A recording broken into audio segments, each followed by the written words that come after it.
like a very there was like a quick technical glitch that I could not help. So let's see how we're doing now. I want to be sure that we are back. All right. I want to be sure that we are back. I want to be sure that we are back.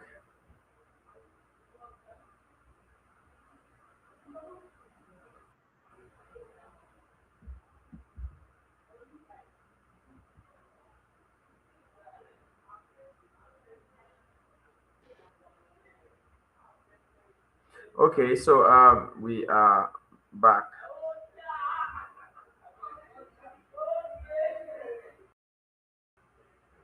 All right. So like I was saying, there was like a quick technical glitch where I stopped before. I'm gonna start from where I stopped before. I am gonna pick it up where I stopped before.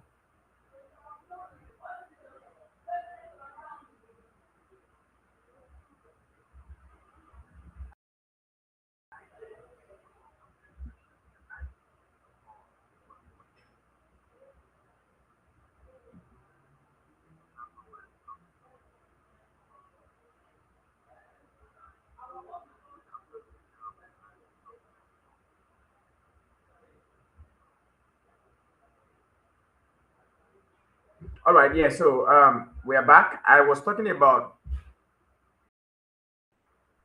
creating an environment that is good enough that makes people feel very confident in your service and your ability to deliver on what you have promised to deliver, and then they are able to finally decide to buy from you. And one of the ways to do that is to never ever show desperation when you get the sales card. I was talking about the need to actually take the posture of consultant every time you get on a sales conversation.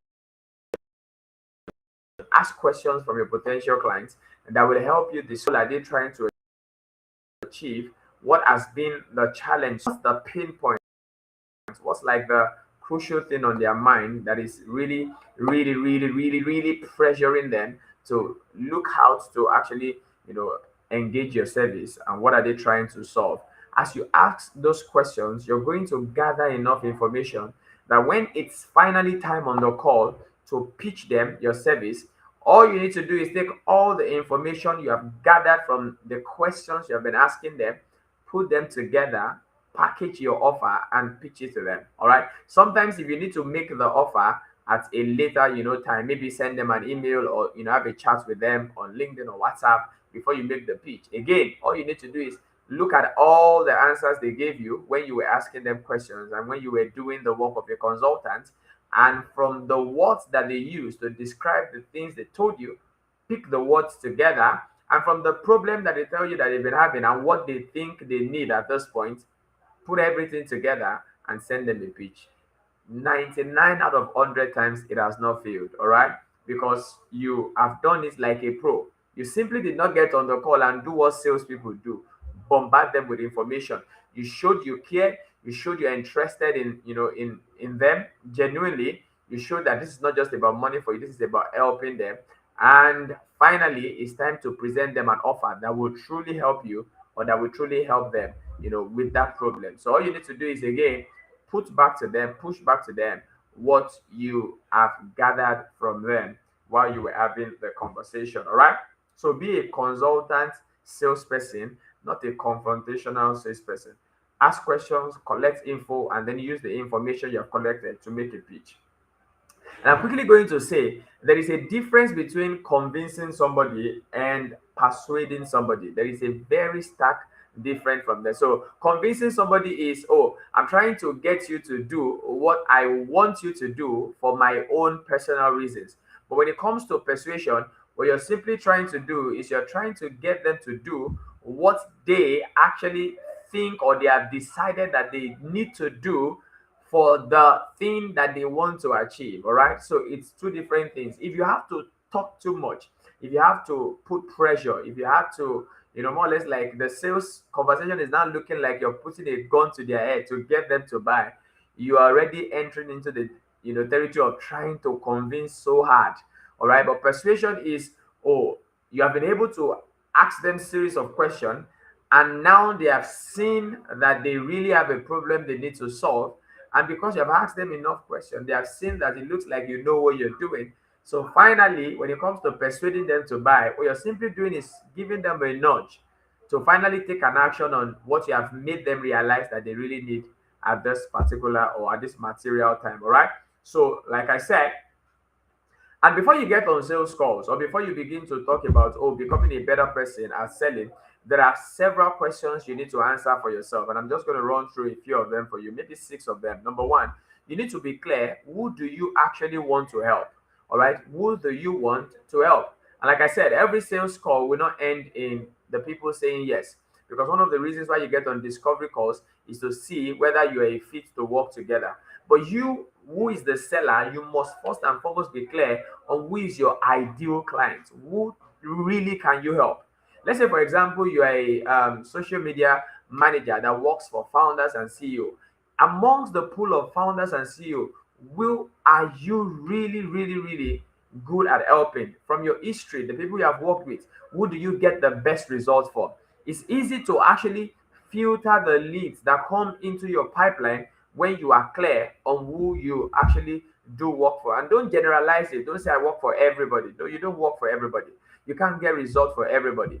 And like I was saying, even in your field, there are still people that you're going to get results for better than others. And those are like your prime target audience. So once you are clear on that, oh, the person I work for best is ABC, you can give them a name and then you describe them. Oh, they are most likely around 40 to 50 years old. They actually have a business, and then the business that they have XYZ employee. They make ABC or XYZ turnover, because also that is very important when it comes to what you charge. I'm going to talk about pricing, next week. Let's say your charge is $5,000. Then you want to be talking to a person who has a business that their bottom line is huge enough to be able to commit, to a program or to your service and be paying you $5,000 every month. So, but if you get on a call with a person who is already telling you that, oh, we're just starting, we're bootstrapping, we're not flush, we're not flush with cash, you already know immediately that this is not your ideal, this is not somebody you're going to be able to help. All right, because even though you have what it takes to help them, you have the skills, you have the service, and as far as the problem they have described or the aspiration that they say they want to accomplish, it looks like you can really help them.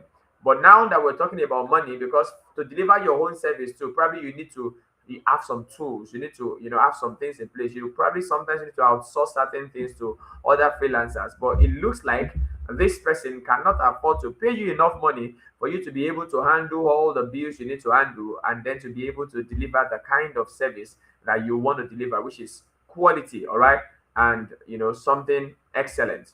So you must be clear, who do you want to help? The other thing you must be clear about is, how do they want to be helped? You don't want to get on a sales call trying to really push on people how you think they should be helped. People have a picture, and that's why I said, when you're also asking the question, one of the questions you ask them before finally making a pitch is, oh, with all this that you have described, what do you think you need at this point in time? As a matter of fact, oftentimes, if you have done a good job and you have asked the right kind of question, they will be the one to sell themselves, all right, on your service. They'll be the one to say, oh, I think I need a coach, all right. And if that's what you do, maybe you do coaching and you've asked them questions, they've seen the problem they really are going through right now, currently, all right. And then you ask them, well, what do you think you need now? I haven't tried this, that. What do you think you need at this point in time? They will be the ones to tell you that, oh, I need help. I've seen your content, I've seen your posts, and getting on this call, I feel like you get me. I need to work with you. All right. And then you say, okay, so fine. Yeah, I've worked with people like you. I've worked with clients, going through exactly what you're going through. I worked with Jack, is the founder of this and that. And, in 3 months, we got them this result. So I am very confident that with what you have told me, with the information you have given me, I can also get you the result that you need. All right. So this is the offer I'm going to make you. I'm going to work with you for 3 months, and we're going to do this and this and this and this. And like I said, you're throwing back to them exactly all the information they have given unto you, it's a killer anytime, any day. So how do these people want to be helped? You must be clear. How do they want to help? You don't want to fix a problem, that they do not know they have. You want to fix a problem that they already know and they agree that they have. It's quite easy to sell somebody who has identified the problem, all right, and they have come to agree that they really need help. Then the next question, is to be clear, all right. I like in perfect selling situation, you want to be the person that is haunted, not the hunter.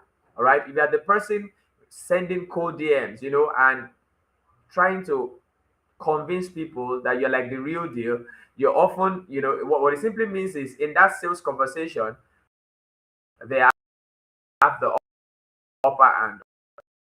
All right. You need to beg, you need to cajole. But if they've come to see your value, they're the one actually who made the first outreach, they're the one who reached out to you, they're the one who is, so on. If I meet a Nigerian client, example, and they say, "Oh, I see what you do, and I think I want what I do." If it's somebody that I really want to get on a phone conversation with, I give them my number.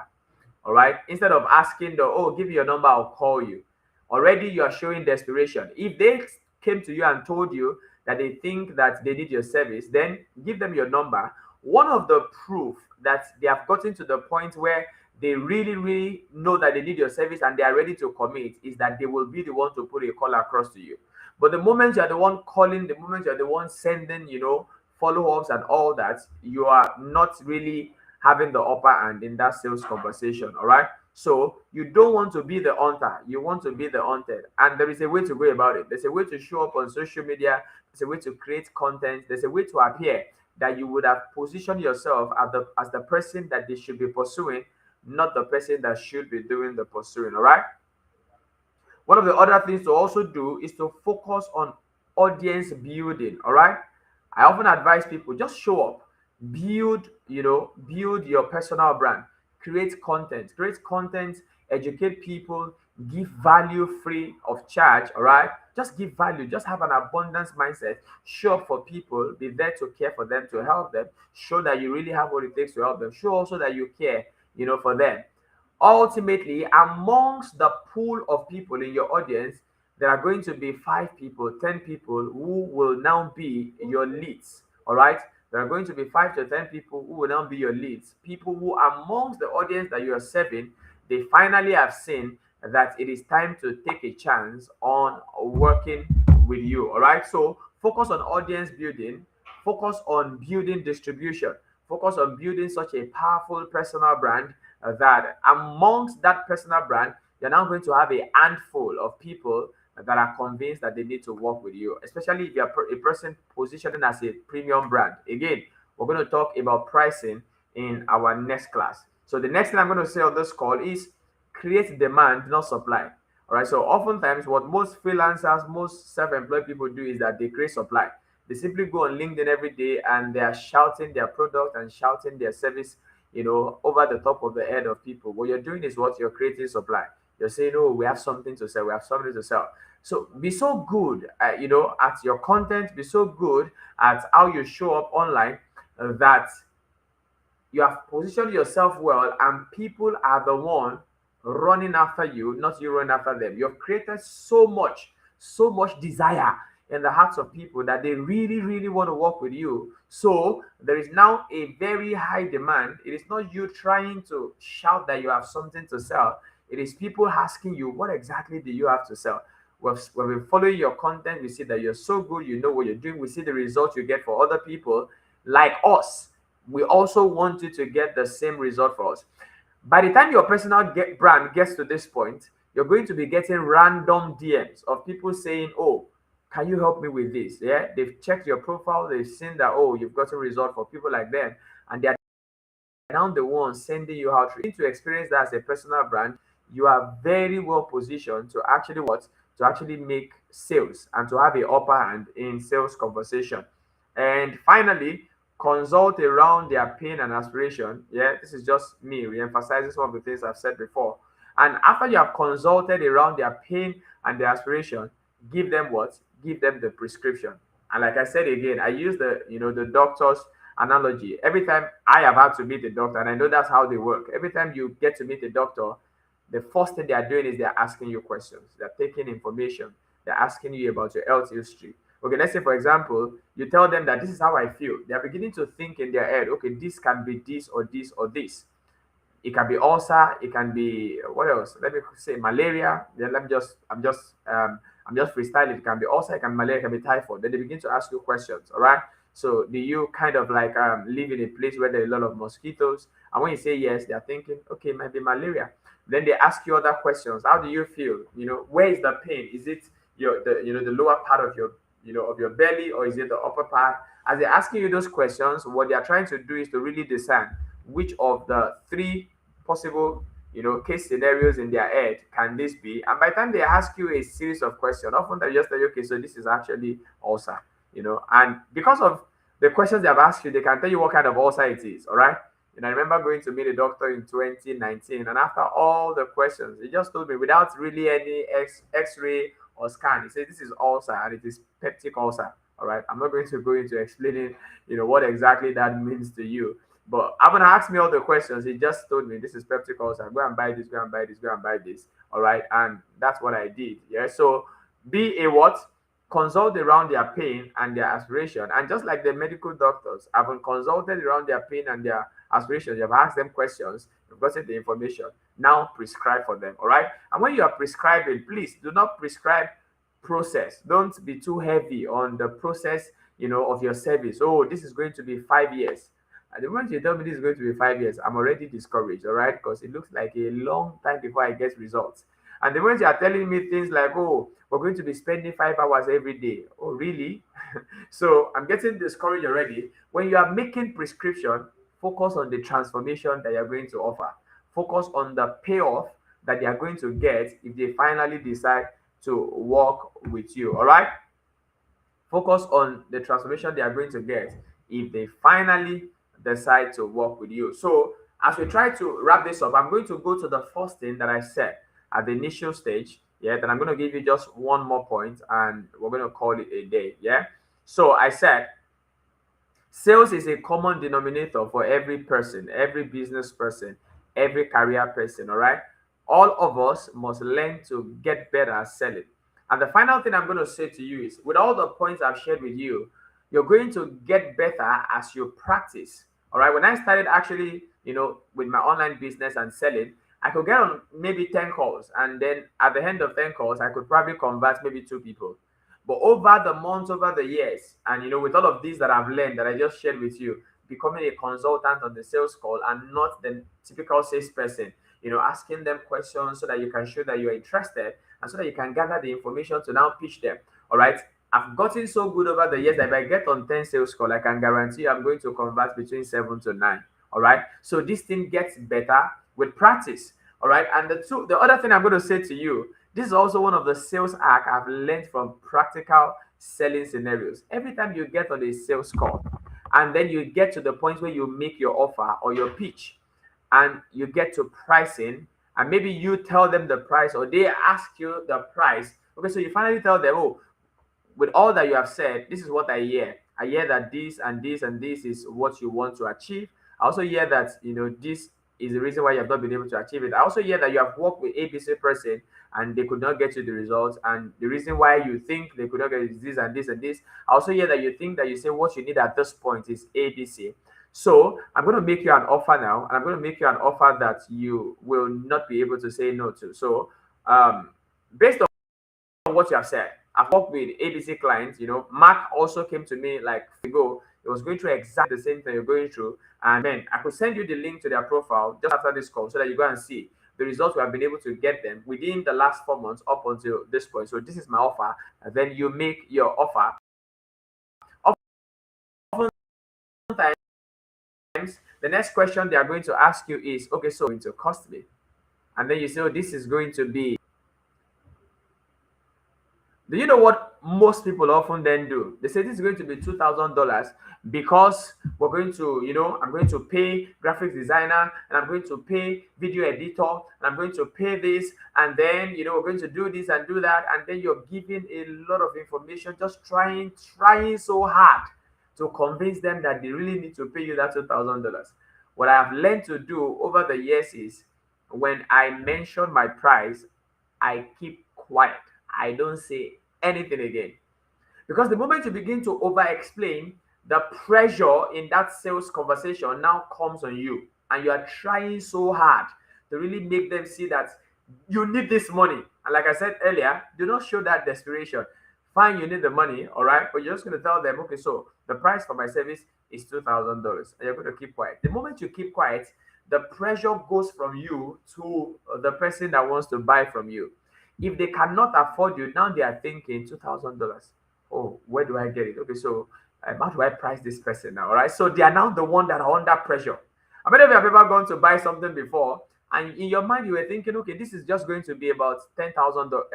Why am I calling a lot of dollars? All right, this is just going to be about 10,000 naira, and then you get to the seller, and then you say, oh, madam, how much do you sell this thing? And they say, oh, it's 50,000 naira. The first thing that happens in your head is you're thinking, okay, so now that I thought this is 10K and you're saying it's 50K, how do I even price? So what do I say to you next and not even get you offended? Oftentimes, I just walk away and tell them, oh, madam, I don't even know where to start pricing from. You get the point, all right? Now I am under pressure. I'm under pressure to now try to find a good bargain. I said, I thought it was going to be 10K and now it's 50K. So I'm under pressure to really get a good bargain where, oh, I don't sound ridiculous to the seller, but at the same time, too, I'm not spending too far from the 10,000 naira that I budgeted for this. All right. So I'm under pressure to say something reasonable. So that's what you do when you mention your price and then you keep quiet. So I remember, I had a sales conversation with a person recently, and it was about LinkedIn optimization. And when we got to price, and they asked me, okay, so how much is this going to cost? I just told them this is going to be 250,000 naira. And as soon as I said it, as is my practice, I kept quiet. And then the next question they asked me is this going to be monthly, or is this going to be, because I don't understand, because they're already under pressure. Maybe in their mind, they always thought this is going to be 50,000 naira. So I'm like, no, this is actually 250. And I just kept quiet. And then they asked me, okay, so is this going to be monthly, or is this, how does, I said, no, LinkedIn optimization is just a done for you, service, and it's once and for all. So this is just a project we're going to work on maybe in a few weeks. But once we're done with the project, we're done. And, so that 250K covers the entirety of the project. And then I keep quiet. And then he says, oh, okay, so, but that 250K, I don't think I can afford it now. So I'm like, okay, so what is the range of your budget? And I'm just going to see if that is okay with me. If it's not okay with me, then we've had a good conversation, I guess, and we might just call it a day. And then he says, oh, I think I can afford 150,000 naira. So I'm like, okay. Then after, back and forth, not really a lot of back and forth. I just simply told him, okay, so that's like a price that I cannot live with. I mean, there's a video on my channel. Just go look for it. Yeah, where I shared a 90-second scene in the limited series. What's it now? American Prime Val. All right. There was a conversation. There was a perfect sales and negotiation conversation, and I had to create a YouTube video on it. All right. So please go check my channel and watch that video. All right. And the guy says that's a price I can't live with. And at the end of the conversation, he raised the price from the offer the guy was making him to 150% better. So what I simply told the guy is, oh, 150K, that's not a price I can work with. All right. So, but what I'm willing to do, because I'm going to be honest with you, calling 250K in the first place was like me raising my price on that call about 75%. All right. So actually, my price for LinkedIn operation is actually 150,000 rand. But in that situation, I just decided to call my price 250K. So in the end, if I decide to accept the 150K offer, that's exactly what I charge. All right, and it will still go. It will still be a perfect deal for me. But I told him, okay, so what I'm willing to do is let's meet at the middle point. I'm going to charge you 200K for this service. And guess what?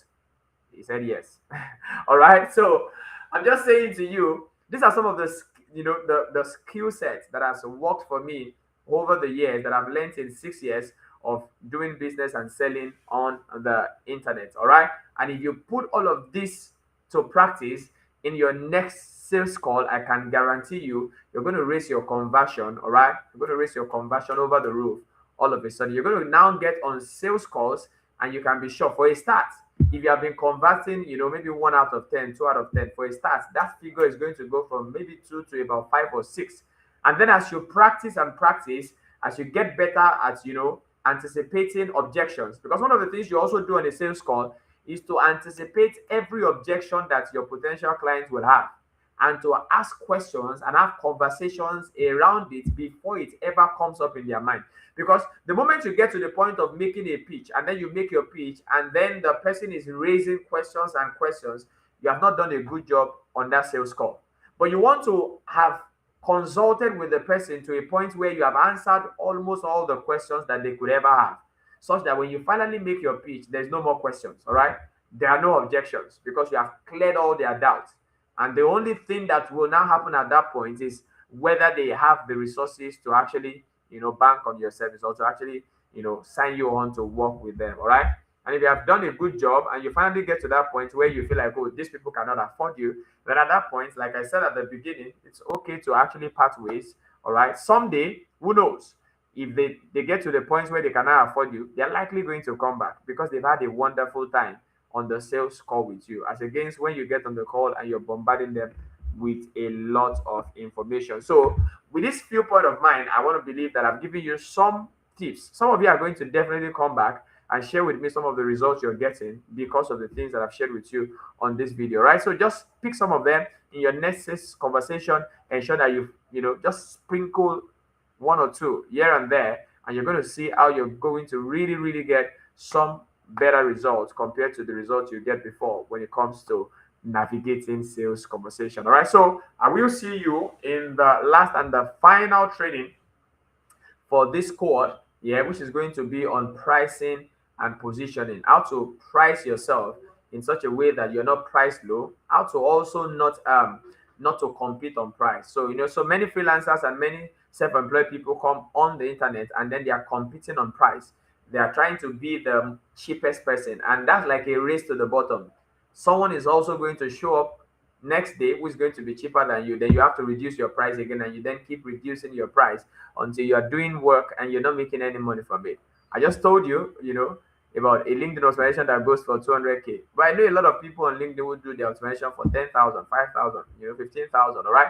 How do you really position yourself that you can attract premium clients, and then you can attract clients that they see your worth and they are willing to actually pay for your value and pay for the quality of service that you deliver. All right, so guys, I trust that you're going to win as you begin to use some of these tips that I've shared with you on this call. I'll see you in the next week general assembly, where we're going to be talking about pricing and premium positioning.